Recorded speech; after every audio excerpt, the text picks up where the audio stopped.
देहरादून से, जहां आज धामी कैबिनेट की अहम बैठक है।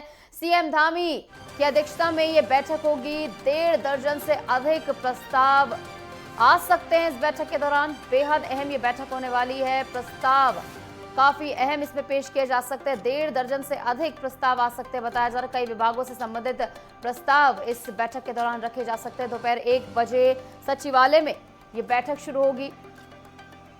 सीएम धामी की अध्यक्षता में बैठक होनी है। बेहद अहम ये बैठक और ज्यादा कानून व्यवस्था को बेहतर बनाने की तर्ज पर और इसी के साथ और भी जो अनियमितताएं चल रही है उन पर काम करने के लिए ये बैठक की जा रही है। दोपहर 1 बजे सचिवालय में ये बैठक शुरू होगी, जहां सीएम धामी की अध्यक्षता में ये बैठक होनी है। 1.5 दर्जन से अधिक प्रस्ताव इस दौरान पेश किए जा सकते हैं। कई विभागों से संबंधित प्रस्ताव इस बैठक के दौरान रखे जा सकते हैं। इस बीच हमारे साथ हमारे संवाददाता उपेंद्र सिंह राणा जुड़ गए हैं ज्यादा जानकारी के साथ। सीधा उनका रुख करेंगे। उपेंद्र, बेहद अहम ये बैठक होने वाली, कई प्रस्ताव बताए जा रहे रखे जा सकते हैं। दोपहर 1 बजे सचिवालय में बैठक शुरू होगी और क्या कुछ जानकारी इस बैठक को लेकर? देखिए, काफ़ी लंबे समय के बाद जिस तरीके से लोकसभा चुनाव के बाद जो है ये पहली बैठक धामी कैबिनेट की होने वाली है और मुख्यमंत्री पुष्कर सिंह धामी की अध्यक्षता में ये कैबिनेट बैठक होगी, जिसमें तमाम मंत्री जो है इस बैठक में शामिल होंगे और तमाम जो सचिव हैं विभाग के वो इस बैठक में जो है वो शामिल होने वाले हैं। बैठक में करीब दोपहर 1 बजे जो है ये कैबिनेट बैठक होगी और कैबिनेट बैठक में 1.5 दर्जन से ज़्यादा प्रस्ताव जो है वो प्रस्तावित होंगे। उससे ज़्यादा जिसमें जिस तरीके से जो विशेषज्ञ डॉक्टरों को लेकर जो है आज कैबिनेट में चर्चा हो सकती है, क्योंकि देखा गया है कि सैलरी बढ़ाने के बावजूद भी पहाड़ के कई ऐसे अस्पताल हैं जहां पर जो है डॉक्टरों की कमी जो है अस्पताल झेल रहा है और कई जगहों पर जो है विशेषज्ञ डॉक्टरों की कमी जो है साफ तौर पर देखी जा रही है। तो इसको लेकर भी कहीं ना कहीं कैबिनेट में चर्चा होगी कि किस तरीके से जो है डॉक्टरों को जो है पहाड़ों की तरफ चढ़ने के लिए जो है वो मजबूर किया जाए, क्योंकि ज़्यादातर ये देखा जा रहा है कि डॉक्टर्स जो है पहाड़ों की तरफ चढ़ने के लिए जो है पहाड़ नहीं चढ़ना चाहते। तो इसको लेकर कहीं ना कहीं कैबिनेट में एक प्रस्ताव जो है वो रखा जा सकता है। और दूसरा, जिस तरीके से चारधाम प्राधिकरण को लेकर काफी लंबे समय से जो चर्चा चल रही है कि चारधाम प्राधिकरण को जो है वो लागू किया जाएगा। जिस तरीके से चारधाम यात्रा में इस बार की जो स्थिति देखी गई है कि कपाट खुलते ही दोगुनी संख्या में जिस तरीके से जो यात्री आए, जिस तरीके की जो अव्यवस्थाएं दिखी और साथ ही साथ जिस तरीके की भीड़ जिस तरीके से जो है चारधामों में देखने को मिल रही है, ऐसे में चारधाम प्राधिकरण को लेकर जो है विचार विमर्श जो है काफी लंबे समय से चल रहा है और ये माना जा रहा है कि इस कैबिनेट बैठक में चारधाम प्राधिकरण को लेकर भी विचार विमर्श जो है वो किया जा सकता है और उसको लेकर भी प्रस्ताव जो है कैबिनेट बैठक में जो है वो लाया जा सकता है। तीसरा, जिस तरीके से जो कानून व्यवस्था प्रदेश में बिगड़ी हुई है और जिस तरीके से हाल ही में देहरादून के रायपुर में जिस तरीके की गोलीकांड हत्याकांड जिस तरीके से हुआ, उसके बाद से मुख्यमंत्री पुष्कर सिंह धामी जो है लगातार अधिकारियों के साथ बैठक भी कर रहे हैं और हालांकि उन्होंने सचिवालय में मुख्य सचिव के साथ बैठक करते हुए उन्होंने साफ तौर पर कहा कि जो बाहर से आने वाले जो भी लोग हैं और जो यहाँ पर रह रहे हैं उनका जो है सत्यापन, जो जमीन बाहर के लोग जो ले रहे हैं उनसे ये पूछा जाए कि उनका पर्पज क्या है कि क्यों वह यहाँ पर जमीन ले रहे हैं, क्योंकि देखा गया है कि पैसों की लेन देन और भू माफियाओं के द्वारा जो है इस तरीके के घटनाक्रम जो है वो ज्यादातर देखने को मिल रहे हैं। तो ऐसे मुख्यमंत्री पुष्कर सिंह धामी ने कानून व्यवस्था को देखते हुए अधिकारियों को जो है फटकार भी लगाई थी और आज जो है कैबिनेट में इस पर चर्चा भी हो सकती है कि किस तरीके से जो है जो कानून व्यवस्था बिगड़ रही है उस पर कैसे लगाम लगाया जा सकता है, तो उस पर जो है वो चर्चा की जाएगी। जी, इसी के साथ कई विभागों के प्रस्ताव जो हैं वो पेश किए जाएंगे। बताया जा रहा है नगर निकायों में आरक्षण के ऊपर भी बात हो सकती है इस बैठक में। इसके बारे में क्या कुछ जानकारी है?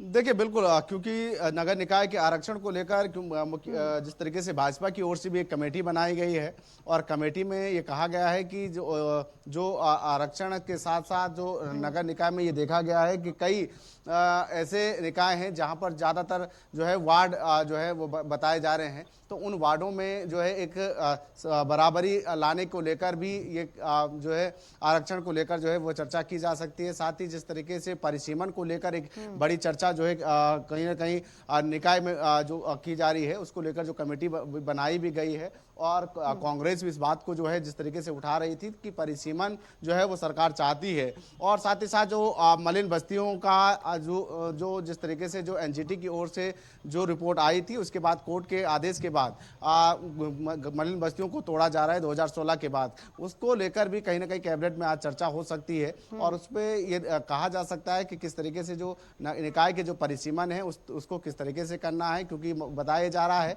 कि निकाय चुनाव से पहले जो है वो परिसीमन किया जाएगा, उसके बाद जो है निकाय चुनाव जो है वो की जाए, क्योंकि अभी 3 महीने का जिस तरीके से समय प्रशासकों का जो है वो बढ़ाया भी गया है।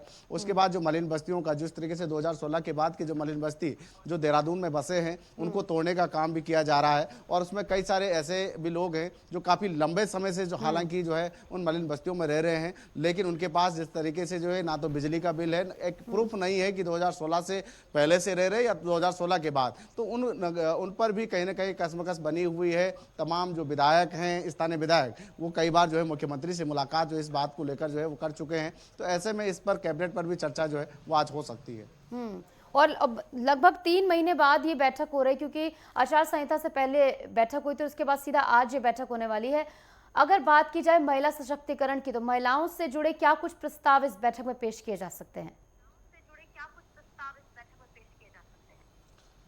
देखिए, अगर महिलाओं को लेकर अगर बात की जाए तो महिला सशक्तिकरण को लेकर काफ़ी लंबे समय से ही सरकार जो है वो काम कर रही है। जो स्वयं सेवी समूह हैं उनके जरिए जो है महिलाओं को स्वरोजगार से जोड़ने का काम जो है वो किया जा रहा है। और ऐसे में कई सारे स्वयं सेवी और कई सारे कार्य जो है वो खोले भी गए हैं। साथ ही जिस तरीके से अभी पिरूल को इकट्ठा करने को लेकर भी जिस तरीके से स्वयं सहायता समूह को लेकर एक योजना जो है वो बनाई गई थी कि 50 रुपये किलो जो है पिरूल जो है वो बेचा जाएगा। तो ऐसे में कई महिलाएं जो है पिरूल इकट्ठा करने में जो है वो जुटी हुई है और पिरूल को जो है वो बेचा भी जा रहा है। जिस तरीके से जंगलों को आग से बचाया जा सकता है उसको लेकर भी काम किया जा रहा है। और कई सारे स्वयं सहायता समूह के जरिए जो है महिलाओं को स्वरोजगार से जो है जोड़ने का काम जो है वो सरकार के द्वारा किया जा रहा है। और इसी के साथ कृषि संबंधित क्या कुछ प्रस्ताव पेश किए जा सकते हैं? हालांकि जिस तरीके से अगर कृषि की अगर बात की जाए तो कृषि को लेकर अभी कोई ठोस प्लान तो सरकार के पास जो है वो नहीं है कि किस तरीके से जो है अब कृषि पर काम किया जाएगा। क्योंकि पहले जिस तरीके से जो चकबंदी को लेकर जो बात की जा रही थी कि जो जंगली सुअर हो या जंगली जानवरों के साथ साथ जो बंदरों का आतंक जिस तरीके से जो उत्तराखंड में देखने को मिल रहा है, और उसमें चकबंदी को लेकर एक बातचीत जो है वो पिछले कैबिनेट में जो है वो की गई थी कि एक चकबंदी जो है वो बनाई जाएगी ताकि फसलों के साथ साथ जो है खेतों को जो है वो बचाया जा सकता है। साथ ही जिस तरीके से ये देखा गया है कि उत्तराखंड में ज़्यादातर जंगली जानवरों का आतंक जो है वो हो रहा है, ऐसे में फसलों को काफ़ी नुकसान हो रहा है, किसानों को काफ़ी नुकसान हो रहा है। और कई ऐसी उपजाऊ भूमि है जिसको जो है रोजगार के जरिए से जो है वो जोड़ा जा सकता है। जो बंजर भूमि है उनको जो है चकबंदी के जरिए जो है एक साथ जोड़कर जो है इसको उपजाऊ जो है वो बनाया जा सकता है। इन तमाम चीज़ों को लेकर जो है वो बातचीत जो है वो की जा रही है। तो हालांकि ये देखना होगा कि इस कैबिनेट में भी कुछ कृषि को लेकर जो है फैसला हो सकता है, तो किसानों को लेकर जो है कुछ चर्चा जो है इस पर की जा सकती है। ठीक है, तो तमाम विभागों के प्रस्ताव जो है इसमें पेश किए जाएंगे। और देखिए, बहुत अहम ये बैठक होने वाली, लगभग 3 महीने बाद ये बैठक हो रही है। सीएम धामी की अध्यक्षता में बैठक होगी सचिवालय में दोपहर 1 बजे ये बैठक होनी है। फिलहाल बहुत बहुत शुक्रिया उपेंद्र हमारे साथ जुड़ने के लिए, तमाम जानकारी हमारे साथ साझा करने के लिए।